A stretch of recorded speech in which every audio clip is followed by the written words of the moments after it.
கர்த்தருடைய வசனம் சொல்கிறது, சிறு பிள்ளைகளை என்னிடத்தில் வருவதற்கு இடம் கொடுங்கள், அவர்களை தடை பண்ணாதிருங்கள், பரலோக ராஜ்யம் அப்படிப்பட்டவர்களுடன் சொல்லி கர்த்தருடைய வசனம் சொல்கிறது.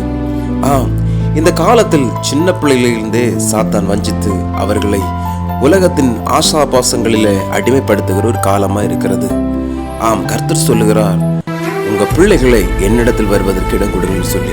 எங்களோட சபையின் ஊழியர் எல்லா பெற்றோர்களிடம் சொல்லுகிற ஒரு காரியம்தான், உங்க பிள்ளைகள், உங்க தலைமுறைகள் சபையில் வளரணும், சபையில் நடுதலையா இருக்கணும், சபையில் எல்லா காரியங்களும் அவர்கள் செய்யணும்.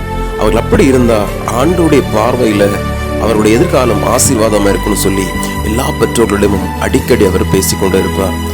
அப்படி சபையில் வளர்ந்த பிள்ளைகள் இந்த நாட்களில எல்லா காரியங்களிலும் ஒழுக்கமாக, சபையில் ஒரு சாட்சியாக, தேசத்தில் ஒரு சாட்சியாக, குடும்பத்தில் ஒரு சாட்சியாக இந்த நாட்கள் வாழ்ந்து வருகிறார்கள். இதை பேசுகிற நானும் ஒரு ஊழியக்காரன் இல்லை, என்னுடைய சபையில் நான் ஒரு விசுவாசி. நான் சபையில் வளர்ந்தபடியினால இந்த நாட்கள் ஆண்டவர் என்னை பயன்படுத்தி வருகிறார்.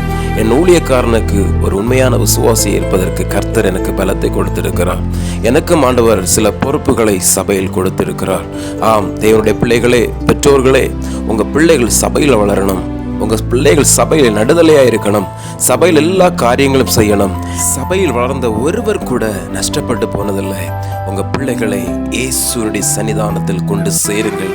அவருடைய எதிர்காலம் ஆசீர்வாதமாய் இருக்கும்.